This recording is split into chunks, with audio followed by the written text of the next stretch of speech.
আসসালামু আলাইকুম। গল্প কথা বাই মেহনাজে আপনাদের সবাইকে স্বাগতম। আমি মেহনাজ লুবনা। আজ আপনাদের পড়ে শোনাব মোশতাক আহমেদের একটি সায়েন্স ফিকশন উপন্যাস প্রজেক্ট হাইপার, দ্বিতীয় পর্ব।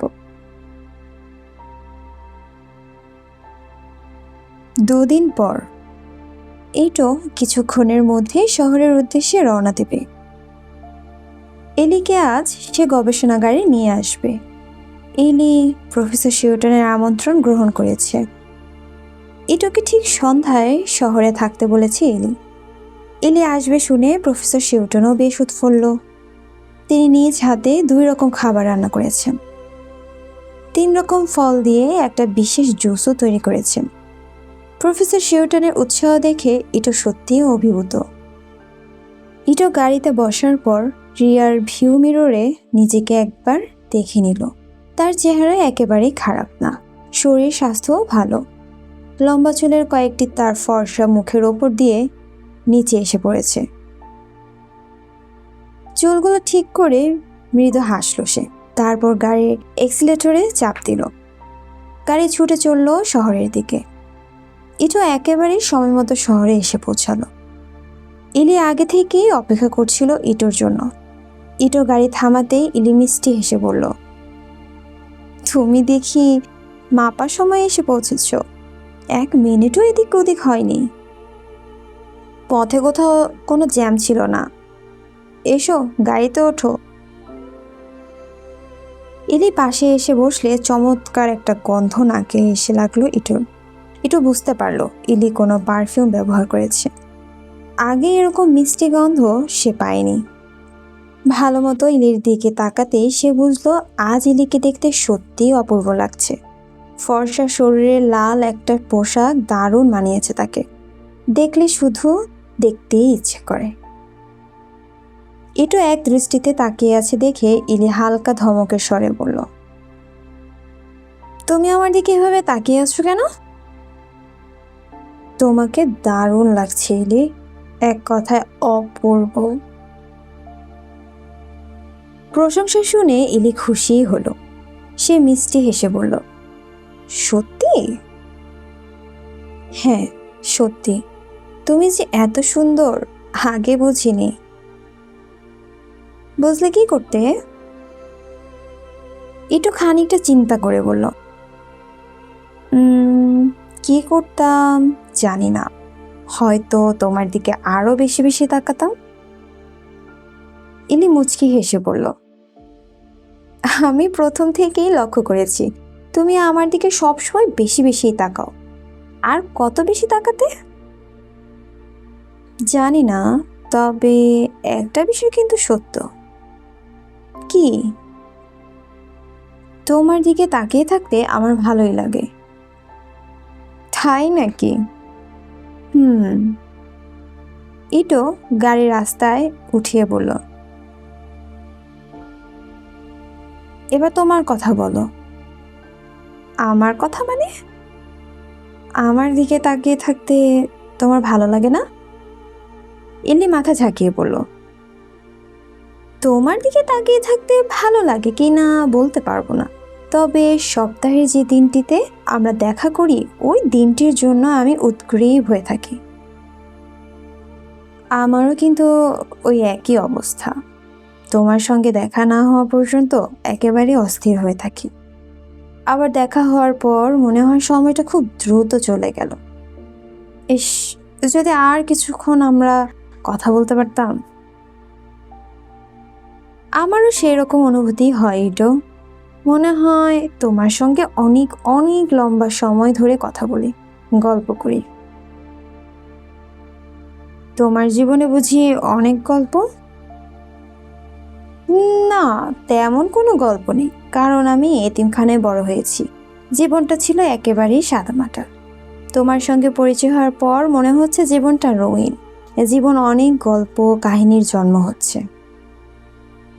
কথা বলতে বলতে ইলি ইটোর দিকে ফিরল। তারপর বলল, আমার সঙ্গে পরিচয় হওয়ার পর তোর মধ্যে কি কোনো পরিবর্তন এসেছে? এসেছে কি তোমার জীবনে নতুন কোনো গল্প? ইটো মৃদু হাসল। তারপর বলল, আমার তো মনে হয় তুমিই আমার জীবনের মূল গল্প। আগে ছিল আমার মা। মা মারা যাওয়ার পর জীবনটা একেবারে বর্ণহীন হয়ে গিয়েছিল। মনে হচ্ছিল বেঁচে থাকা অর্থহীন। তোমার সঙ্গে পরিচয়ের পর আমার জীবন যেন নতুন প্রাণ ফিরে পেয়েছে।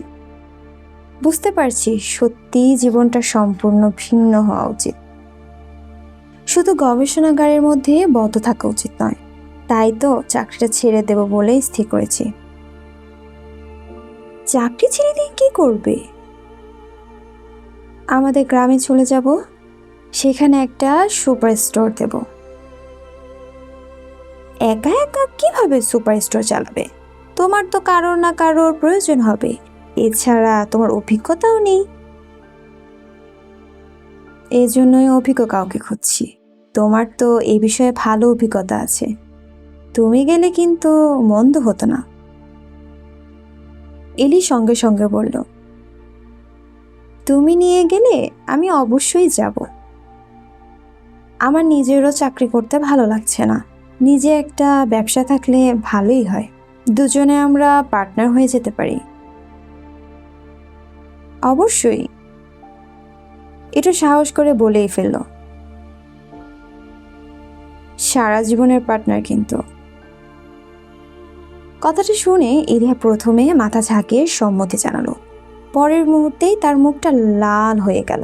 সে বড় বড় চোখে তাকিয়ে বলল, তুমি খুব দুষ্ট হয়েছ দেখছি। শুধু তোমার সঙ্গেই দুষ্টুমি করি, আর কারোর সঙ্গে তো করি না। কি দুষ্টুমি করা যাবে তো? এলি এবার ওপরের নিচে মাথা ঝাঁকিয়ে সম্মতি দিল।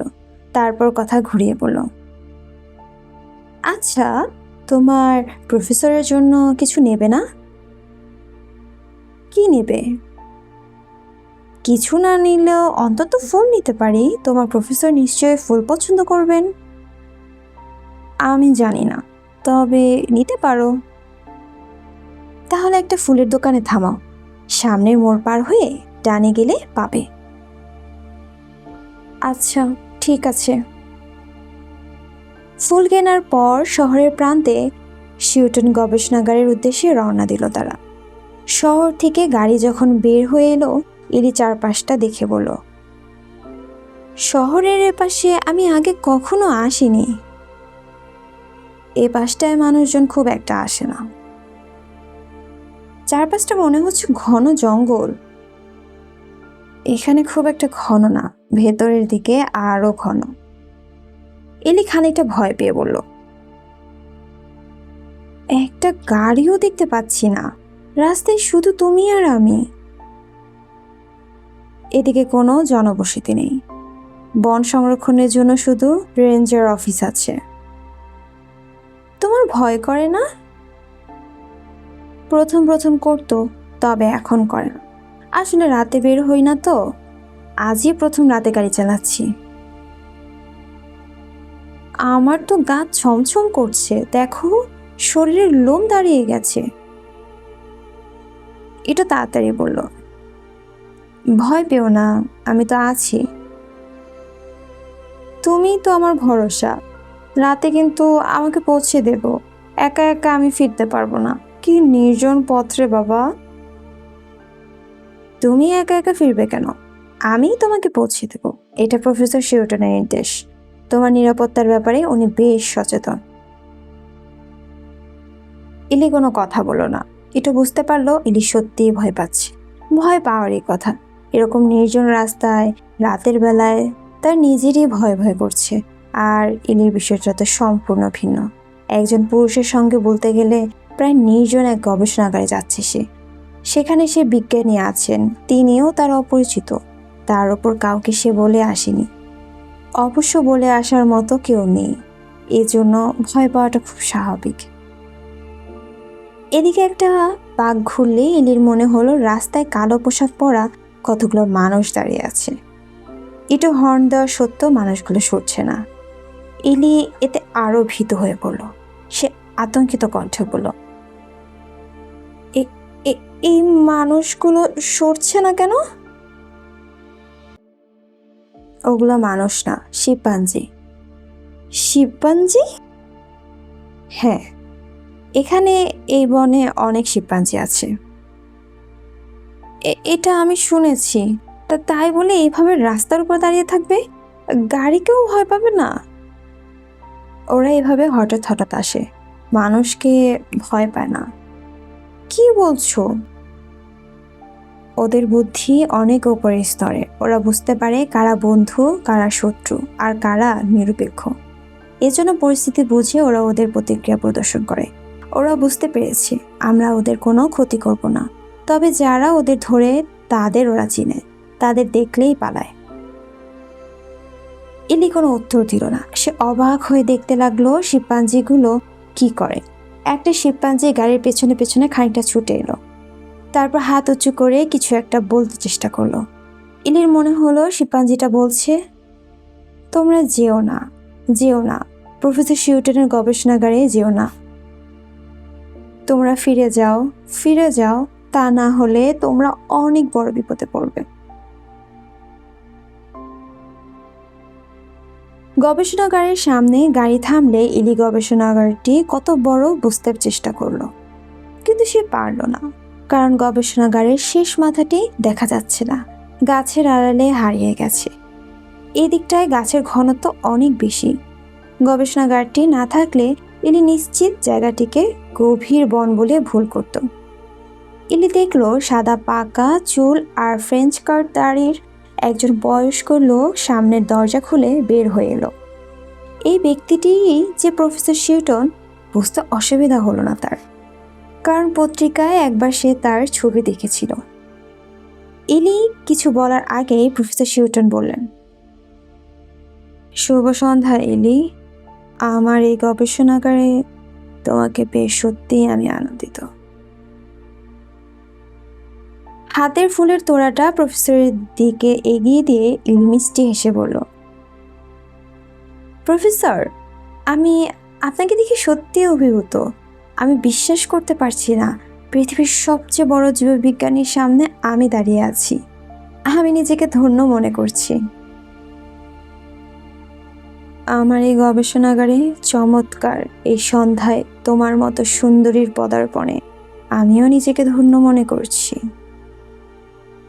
এটা তোমার যে বর্ণনা আমাকে দিয়েছিল, এখন দেখতে পাচ্ছি তার থেকে তুমি অনেক অনেক বেশি সুন্দর।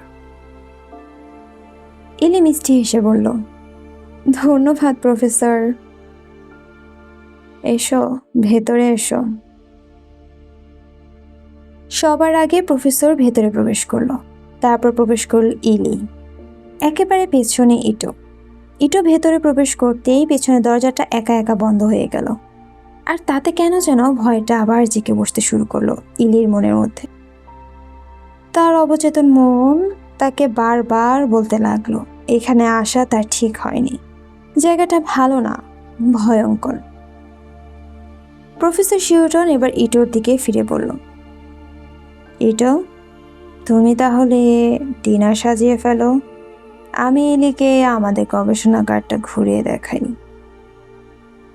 ঠিক আছে প্রফেসর। প্রফেসর শিউটন এবার ইলিকে উদ্দেশ্য করে বললেন, ইলি, তুমি নিশ্চয়ই এ ধরনের গবেষণাগার আগে দেখোনি? না প্রফেসর, দেখিনি। তাহলে এসো আমার সঙ্গে, আমরা এক মাথা থেকে শুরু করব। আশা করছি তোমার ভালো লাগবে, তুমি অনেক কিছু জানতে পারবে। ঠিক আছে, চলুন। ইলি, তুমি ইচ্ছে করলে আমাকে যে কোনো প্রশ্ন করতে পারো। কোনো বিষয়ে জানতে ইচ্ছে হলে সংকোচ করবে না, সরাসরি জিজ্ঞেস করবে। আচ্ছা, করব। এই মুহূর্তে তোমার কিছু জানতে ইচ্ছা হচ্ছে? ওভাবে না, তবে আপনি নোবেল পুরস্কার পেয়েছেন, তাও 2বার। দীর্ঘ সাধনা না থাকলে এত বড় অর্জন সম্ভব নয়। ছোটবেলা থেকেই কি গবেষণা করতেন? প্রফেসর শিউটন মৃদু হাসলেন, তারপর বললেন, না না, গবেষণা তো শুরু করেছি মাস্টার্স শেষে। প্রথমে অতটা আগ্রহ ছিল না। সময়ের সঙ্গে সঙ্গে যখন সাফল্য পেতে থাকি তখন আগ্রহটা বাড়তে থাকে। গবেষণা করা এখন আমার কাছে নেশা হয়ে দাঁড়িয়েছে। বলতে পারো গবেষণার মধ্যে না থাকলে ভালো লাগে না। এজন্য যত কষ্ট করা দরকার করতে পারি, যত ঝুঁকি নেওয়া দরকার নিতে পারি। এলি চোখ কুঁচকে বলল, গবেষণা করার জন্য ঝুঁকি নেওয়ার প্রয়োজন আছে নাকি? অবশ্যই আছে। মনে করো তুমি কুমির নিয়ে গবেষণা করবে, সেক্ষেত্রে তোমাকে কুমিরের কাছে যেতে হবে, ব্যাপারটা অত্যন্তই ঝুঁকিপূর্ণ। অথবা তুমি ধরো ভয়ঙ্কর একটা রোগের জীবাণু নিয়ে গবেষণা করবে, ওই জীবাণুর সংস্পর্শে যাওয়াটা তোমার জন্য খুব ঝুঁকিপূর্ণ হবে, কারণ তুমি রোগটা আক্রান্তও হতে পারো। এরকম আরো অনেক অনেক ঝুঁকি রয়েছে। সবকিছু তোমাকে বলতে কিনে পৌঁছাতে পারবো না। যারা গবেষণা করেন তারাই জানেন তাদের জীবনও ঝুঁকিপূর্ণ থাকে, কারণ তাদের গবেষণালব্ধ জ্ঞান অন্যরা কিনে নিতে চায় কিংবা জোরপূর্বক ছিনিয়ে নিতে চায়। না পেলে তারা গবেষকদের অপহরণ এবং হত্যা পর্যন্ত করতে পারে। এই সব কিছু মিলেই গবেষণায় ঝুঁকি একেবারে কম না। তার মানে আপনি বেশ ঝুঁকির মধ্যেই রয়েছেন। ঝুঁকি তো আছেই, তবে এই ঝুঁকির মাত্রা অনেকটা কমেই যায় যখন অনেক কিছুর গোপনীয়তা রক্ষা করা সম্ভব হয়। আমি কি করছি কেউ যদি না জানে, তাহলে ঝুঁকিটা কমেই আসবে। আপনি এখানে কি করছেন তা তো কেউ জানে না। একেবারে যে কেউ জানে না তা নয়, তবে সবাই জানে না। আজ যে আমি জেনে যাচ্ছি, সবকিছু দেখে ফেলছি। তুমি দেখছো কিন্তু জানতে পারছো না। ঠিক বুঝলাম না। প্রফেসর শিউটন আবার হাসলেন, তারপর বললেন, তুমি সবকিছু বুঝবে না, বুঝতে হলে আরো সময়ের দরকার হবে। ইলি প্রফেসরের এই কথাটির অর্থও বুঝতো না। কথা বলতে বলতে দুজন গবেষণাগারের একেবারে প্রান্তে চলে এলো। এখানে একটা খাঁচার মধ্যে 10টি শিম্পাঞ্জি রয়েছে। শিম্পাঞ্জিগুলো দেখে ইলি বলল, প্রফেসর, এগুলো দিয়ে কি করেন? এগুলোর উপরই গবেষণা করা হচ্ছে। কি গবেষণা? প্রফেসর একটু সময় নিলেন, তারপর বললেন, শিম্পাঞ্জি থেকে মানুষ তৈরির গবেষণা। এলি চোখ বড় বড় করে বলল, কি বলছেন? হ্যাঁ এলি, এটাই আমাদের প্রজেক্ট হাইপারের উদ্দেশ্য। এটা তোমাকে কখনো বলেনি? না, কখনো বলেনি। আমি কয়েকবার গবেষণার বিষয় সম্পর্কে জানতে চেয়েছিলাম। প্রত্যেকবারই সে বলেছিল বিষয়টি গোপনীয় এবং বলা যাবে না, অথচ আপনি কত সহজে বলে ফেললেন। আমার বলা উচিত হয়নি, অথচ বলে ফেলেছি। যাই হোক, আশা করছি তুমি বিষয়টা কাউকে বলবে না। না, বলবো না। এবার তাহলে চলো পাশের খাঁচায় যাই। প্রথম খাঁচার শিম্পাঞ্জিগুলো নতুন ক্রয়কৃত শিম্পাঞ্জি। ওগুলোর স্বাস্থ্য পরীক্ষা শেষ হলে এই দ্বিতীয় খাঁচায় আনা হবে। এই খাঁচায় ওদের শরীরের প্রয়োজনীয় হাইপার প্রবেশ করানো হয়। হাইপার কি? হাইপার হচ্ছে সেই জৈবিক দ্রবণ যেটা শরীরে প্রবেশ করিয়ে শিম্পাঞ্জিকে মানুষে রূপান্তর করার চেষ্টা করছে। ওরা বাধা দেয় না? তা তো দেয়, তবে সুবিধা করতে পারে না। আগেই অজ্ঞান করিনি, তারপর ধীরে ধীরে ওদের শরীরে ওষুধ প্রবেশ করাই। কখনো কখনো ওদের জ্ঞান ফিরে আসে, তখন হাত পা বেঁধে রাখি। অজ্ঞান করার ওষুধ শরীরে খুব বেশি পরিমাণ প্রবেশ করাতে নেই, এতে মূল হাইপারের ক্রিয়া বিঘ্নিত হওয়ার সম্ভাবনা থাকে। যাই হোক, এখন এই যে তৃতীয় খাঁচাটি দেখতে পাচ্ছ, এটা হচ্ছে পর্যবেক্ষণ খাঁচা। এখানে শিম্পাঞ্জিগুলোকে দিনের পর দিন রেখে ওদের শারীরিক মানসিক পরিবর্তন পর্যবেক্ষণ করি। এখানে 10টি শিম্পাঞ্জি ছিল, 5টি মারা গেছে। 5টি মারা গেছে কিভাবে? হাইপারের ক্রিয়ায়। আসলে প্রত্যেকটি শিম্পাঞ্জির শরীরে ভিন্ন ভিন্ন ডোজের হাইপার প্রবেশ করানো হয়। যেগুলোতে মাত্রাতিরিক্ত ডোজ থাকে সেগুলো মারা যায়, কারণ ওই ডোজগুলো ডিএনএর গঠনে এতটাই পরিবর্তন ঘটায় যে শরীর সহ্য করতে পারে না। এইভাবে শিম্পাঞ্জি হত্যা তো অন্যায়। প্রফেসর শিউটন মৃদু হেসে বললেন, আমার ক্ষেত্রে সেটা প্রযোজ্য নয়, আমার অনুমতি রয়েছে।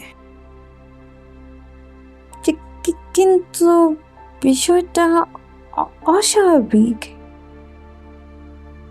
সবার কাছে যে বিষয়টা অস্বাভাবিক, গবেষকদের কাছে সেটা অনেক সময় স্বাভাবিক বলে গ্রহণযোগ্য হয়। একজন গবেষক অনেক অস্বাভাবিকতা মেনে নিতে পারেন বলেই তিনি নতুন কিছু সৃষ্টি করতে পারেন। সাধারণ মানুষের পক্ষে সেটা সম্ভব নয়।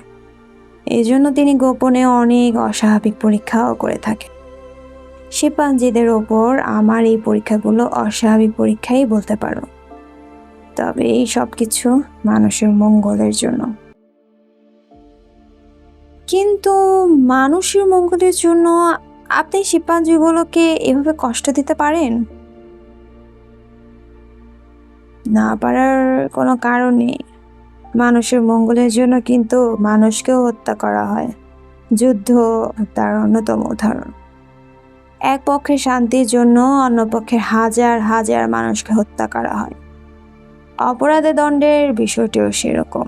তুমি নিশ্চয়ই দেখেছো, সমাজে যারা গুরুত্বপূর্ণ অপরাধ করে তাদের মৃত্যুদণ্ডও দেওয়া হয় এবং কাজগুলো মানুষই করে। বৃহত্তর স্বার্থে অপরাধীকে এই মৃত্যু গ্রহণযোগ্য। কিন্তু সেটা আইনি প্রক্রিয়ার মাধ্যমে ঘটে। তা ঘটে, আমাকে আইনি প্রক্রিয়ার মধ্য দিয়ে শিম্পাঞ্জির ওপর গবেষণা করার ক্ষমতা দেওয়া হয়েছে। গবেষণায় ওদের মৃত্যু হতেই পারে, এটা মেনে নেওয়া হয়েছে। এতে আইনের ব্যত্যয় ঘটে না বলে ধরা হয়, কারণ সব কিছু করা হচ্ছে মানুষের উপকারের জন্য। যাই হোক, তুমি এতটা চিন্তা করো না। চিন্তা করলে তোমার ভালো লাগবে না, কারণ গবেষণার এই বিষয়গুলো তোমার কাছে সম্পূর্ণ নতুন। এজন্য তুমি মন থেকে মেনে নিতে পারছো না। যাই হোক, এই নতুন কক্ষটি দেখো, এটা ডিসেক্টিং ল্যাব। গবেষণার সময় যে সকল প্রাণী মারা যায়, এই ল্যাবে ওগুলোর শরীর কেটে বিভিন্ন অঙ্গ প্রত্যঙ্গ বের করা হয়। তারপর পাশের ল্যাবে সেগুলোর ওপর পরীক্ষা নিরীক্ষা করা হয়। ওখানে বিভিন্ন জারের মধ্যে অঙ্গ প্রত্যঙ্গগুলো সংরক্ষিত আছে। চলো দেখবে। এলি বলল, আমার আর দেখতে ইচ্ছে করছে না। কেন? প্রফেসর, সত্যি কথা বলতে কি আমার ভয় করছে। আমি তো তোমাকে সাহসী ভেবেছিলাম, এখন দেখছি তুমি বেশ ভীতু। ঠিক আছে, দেখতে না চাইলে দেখবে না। ওপাশে রিপোর্টিং রুম সহ আরো গুরুত্বপূর্ণ কিছু রুম আর ল্যাব ছিল। তুমি দেখতে না চাইলে এখানেই শেষ করি। ঠিক আছে। ফিরে আসার সময় ছোট্ট একটা কক্ষের ওপর নজর পড়ল ইলি। কক্ষটার এ পাশে কাঁচ দিয়ে ঘেরা। ইলির মনে হলো ভেতরে বুঝি কিছু একটা লাফ দিল, তাই উৎসুক হয়ে বলল, ওখানে কি? প্রফেসর ইলিকে কক্ষটির কাছে নিয়ে এলেন, তারপর বললেন, ভেতরের একটা খরগোশ আছে। ঠিক খরগোশ বললে ভুল হবে, আসলে ওটার অর্ধেক খরগোশ আর অর্ধেক বিড়াল। ইলি চোখ বড় বড় করে বলল, এটা কিভাবে সম্ভব? আমি চেষ্টা করছি একটা খরগোশের শরীরের সঙ্গে সম আকৃতির একটা বিড়ালের শরীর সংযুক্ত করতে। মাসখানেক আগে আমি সফল হয়েছি। কি বলছেন আপনি? হ্যাঁ, এই গবেষণায় আমি পৃথিবীতে প্রথম সাফল্য পেয়েছি। ঘটনাটি এরকম ছিল, খরগোশটির পেছনে দুটো পা ভেঙে গিয়েছিল। পা দুটো ভালো করার কোনো উপায় ছিল না। তখন হঠাৎ আমার মাথায় একটা পরিকল্পনা আসে, আর তা হলো খরগোশটির শরীরের সঙ্গে আর একটি খরগোশের শরীর লাগিয়ে দেওয়া।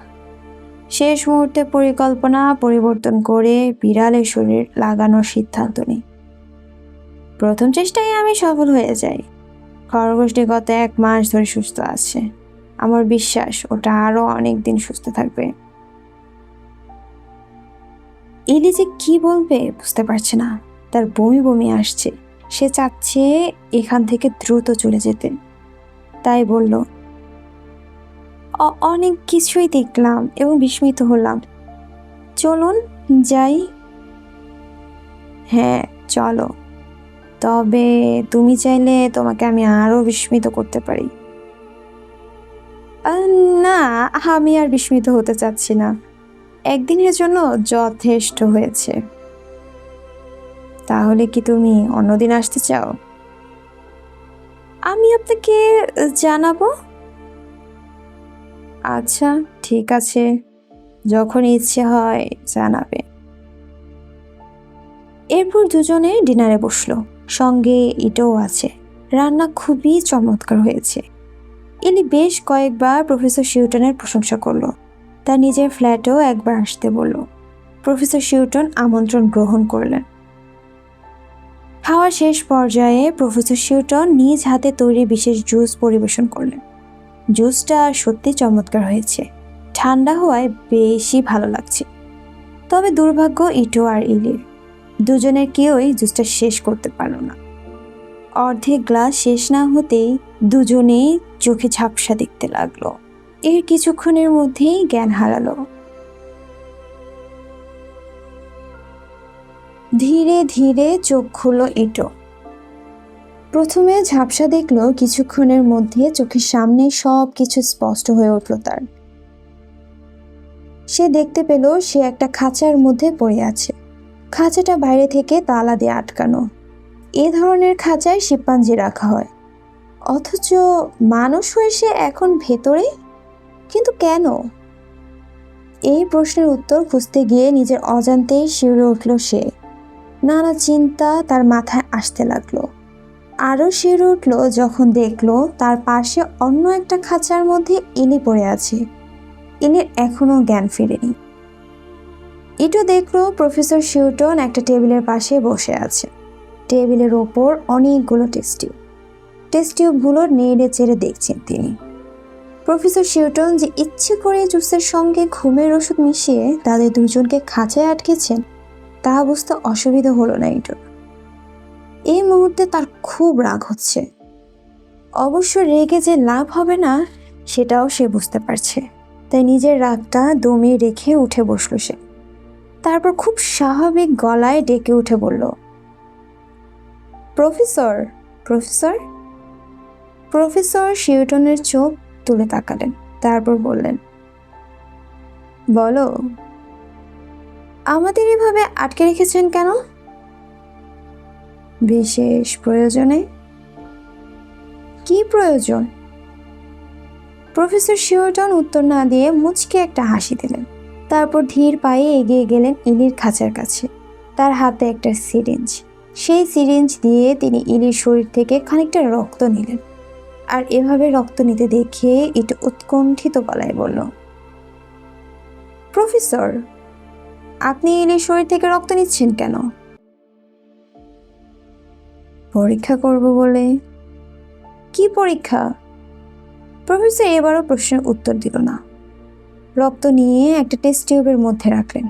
তারপর সেই টেস্ট টিউবে আরও কিছু রিএজেন্ট মিশ্রিত করে একটা মেশিনে তুলে দিলেন। মেশিনটা এখন ধীরে ধীরে ঘুরছে। মেশিনটার দিকে কিছুক্ষণ তাকিয়ে থেকে প্রফেসর অন্য কক্ষে চলে গেলেন। ইটো 2 হাত দিয়ে খাঁচায় লাগানো তালাটাকে নানাভাবে খোলার চেষ্টা করলো, কিন্তু পারল না। চাবি ছাড়া এই তালা খোলা সম্ভব না। এই মুহূর্তে তার কি করা উচিত সে ঠিক ভেবে পাচ্ছে না। এখন সময় কয়টা তাও সে জানে না। তার হাতে একটা ঘড়ি ছিল, ঘড়িটা এখন নেই। এজন্য কতক্ষণ সে অজ্ঞান হয়েছিল ঠিক বুঝতে পারছে না। প্রায় ৮ ঘন্টা পর ইলির জ্ঞান ফিরল। ইলিও ইটোর মতো বিস্মিত হয়েছে, তবে সে যতটা না বিস্মিত হয়েছে তার থেকে ভয় পাচ্ছে বেশি নিজেকে খাঁচার মধ্যে দেখে। প্রথমে তো সে কথা বলার শক্তি হারিয়ে ফেলল। ইটো যখন সাহস দিয়ে বলল, ইলি ভয় পাবে না, যেভাবে হোক আমি তোমাকে মুক্ত করব, তখন সে বিড়বিড় করে বলল, আমরা খাঁচার মধ্যে কেন? আমি জানি না ইলি, সম্ভবত প্রফেসর শিউটন আমাদের সঙ্গে কোনো ষড়যন্ত্র করছে। কি কি ষড়যন্ত্র? বলতে পারবো না। তো তোমাদের ষড়যন্ত্রের মধ্যে তুমি আমাকে জড়াচ্ছ কেন? আমি তো কিছুই করিনি। আমি জানি ইলি, কথা ছিল তুমি আমাকে আমার বাসায় পৌঁছে দেবে, আর এখন কিনা আমাকে খাঁচার মধ্যে আটকে রেখেছো। আমি বিশ্বাস করতে পারছি না। এসবের জন্য আমি দায়ী নই, সবকিছু ষড়যন্ত্র। ইলি চিৎকার করে উঠে বলল, আমি বিশ্বাস করি না, তোমাকে বিশ্বাস করি না। তুমি আর প্রফেসর শিউটন মিলে আমাকে বন্দি করেছো। তুমি এখন নিজে খাঁচার মধ্যে থেকে অভিনয় করছো। এটা অন্যায়, মহা অন্যায়। আমি স্বীকার করছি এটা অন্যায়, কিন্তু এই অন্যায়ের জন্য আমি দায়ী নই। আমি জীবন দিয়ে হলেও তোমাকে বাঁচাবো, তারপর প্রমাণ করব তোমাকে বন্দি করার পরিকল্পনা আমার ছিল না। এই মুহূর্তে ঘাবড়ে না গিয়ে আমাদের ভাবা উচিত কিভাবে আমরা এখান থেকে মুক্তি পেতে পারি। আমাদের খাঁচায় তো অনেক বড় তালা, মুক্তি পাবো কিভাবে? একমাত্র প্রফেসর শিউটন তালা খুলতে পারবেন। উনি কোথায়? এখানেই ছিলেন, কিছুক্ষণ হলো অন্য কোথাও গিয়েছেন। ইলি এবার প্রফেসর প্রফেসর বলে চিৎকার করতে শুরু করলো। বেশ কয়েকবার চিৎকার করার পর প্রফেসর শিউটন ভেতরে প্রবেশ করলেন, যেন কিছুই হয়নি। এমনভাবে তিনি বললেন, ইলি, অহেতুক চিৎকার করছো কেন? আমাকে আটকে রেখেছেন কেন? আমাকে মুক্তি দিন। প্রফেসর স্থির চোখে একবার ইলি আর একবার ইটোর দিকে তাকালেন, তারপর বলতে শুরু করলেন, আমি সবকিছু তোমাদের সরাসরি বলতে চাই, কোনো কিছু গোপন রাখতে চাই না। তোমরা দুজনে আমার কথা শুনবে এবং আমার কথা মতো চলবে। যদি আমার সকল নির্দেশনা অক্ষরে অক্ষরে পালন করো, তাহলে তোমরা স্বাভাবিক জীবনে ফিরে যেতে পারবে। তা না হলে এই ল্যাবেই তোমাদের করুণ মৃত্যু হবে। এইটুকু বলে প্রফেসর শিউটন থামলেন, তারপর জোরে শ্বাস নিয়ে আবার বলতে শুরু করলেন, এইটো এবং ইলি, তোমরা দুজনেই এখন থেকে আমার প্রজেক্ট হাইপারের গিনপিক। যদি আরো স্পষ্ট করে বলি তাহলে বলবো, তোমাদের শরীরের ওপর আমি কিছু পরীক্ষা নিরীক্ষা চালাব। তোমাদের প্রথমে মানুষ থেকে শিম্পাঞ্জিতে রূপান্তরিত করব, তারপর শিম্পাঞ্জি থেকে আবার মানুষে রূপান্তরিত করব। ব্যাপারটা তোমাদের কাছে অবিশ্বাস্য মনে হতে পারে, কিন্তু এই অবিশ্বাস্য কাজটি আমি করার চেষ্টা করব। তোমরা জানো, আমার প্রজেক্টের উদ্দেশ্যই ছিল শিম্পাঞ্জিকে মানুষে রূপান্তরিত করা। অনেক চেষ্টার পর আমি শুধু শিম্পাঞ্জির একটা আঙুলকে মানুষের আঙুলে রূপান্তরিত করে পেরেছি, সম্পূর্ণ শরীরকে পারিনি। সমস্যাটা কোথায় আমি ঠিক ধরতে পারছি না। সময়ও চলে যাচ্ছে।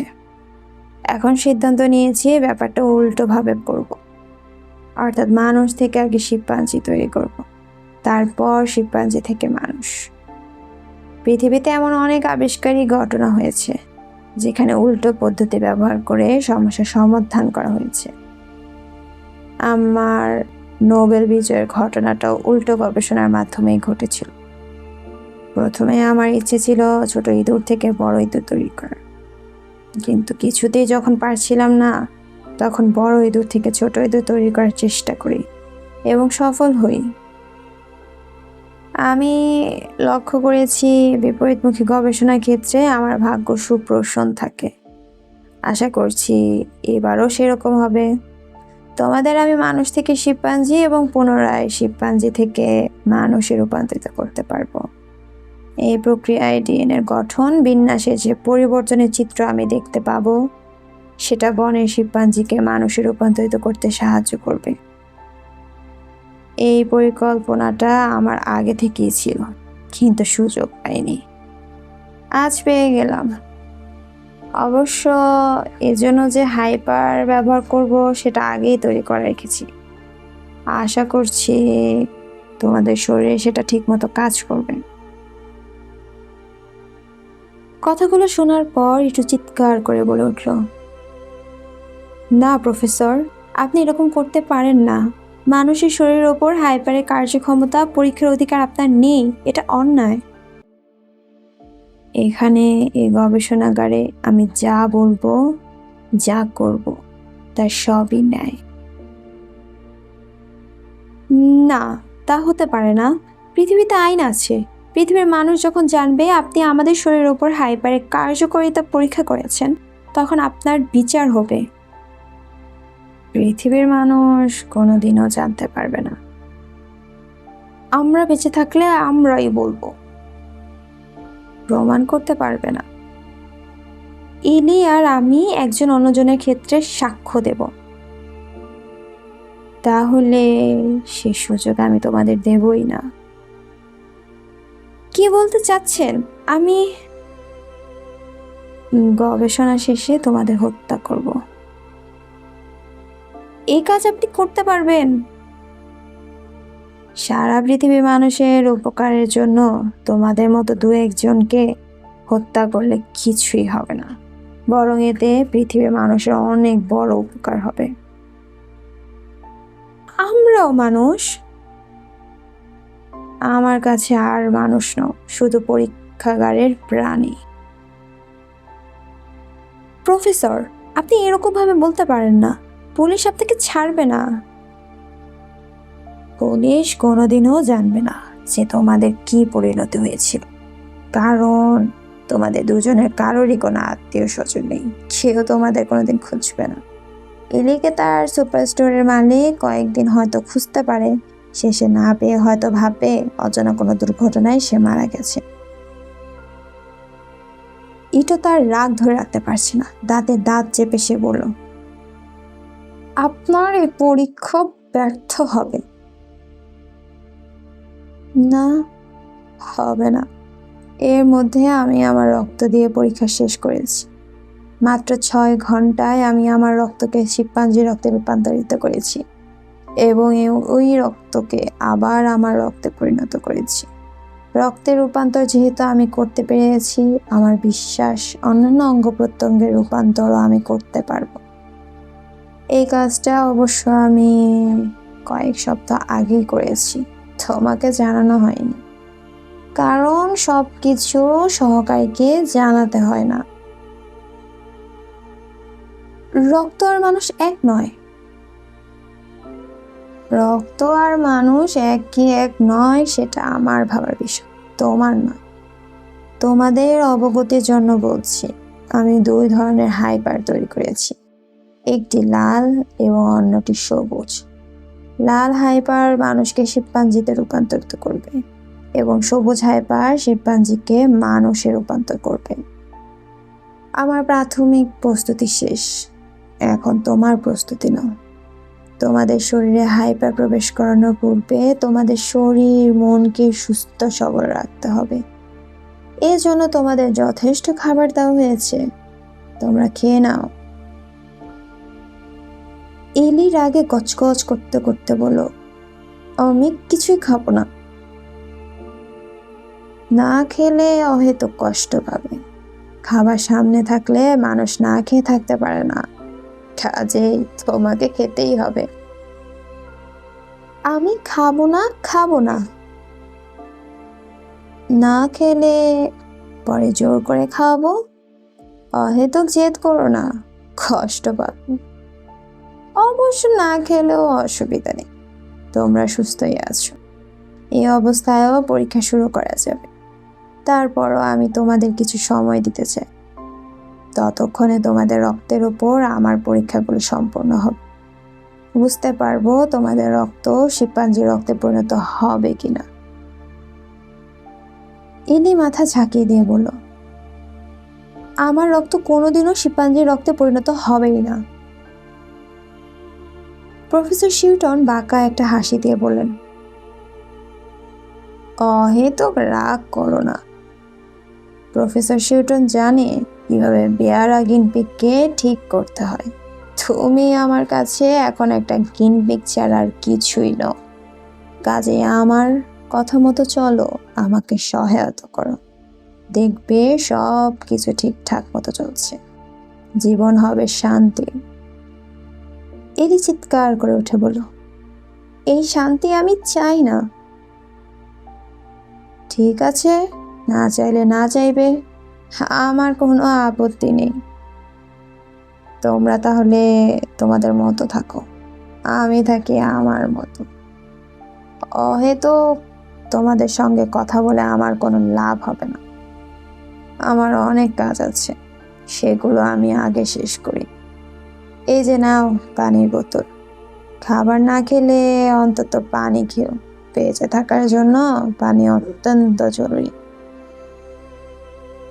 এই কথা বলে প্রফেসর শিউটন ইটো আর ইলির খাঁচার মধ্যে এক বোতল করে পানি ছুঁড়ে মারল, তারপর দরজার ওপাশে চলে গেলেন। এদিকে ইটো আর ইলি নিজেদের মধ্যে কথা বলে ঠিক করলো তারা সত্যিই খাবার খাবে না, কারণ খাবার না খেলে তাদের শরীর দুর্বল হয়ে পড়বে এবং তাদের শরীরে প্রফেসর শিউটন পুনঃ হাইপারের পরীক্ষা সম্পূর্ণ করতে পারবে না। তবে তারা ঠিক করলো তারা পানি খাবে, কারণ তৃষ্ণায় অহেতুক তারা কষ্ট পেতে চাচ্ছে না।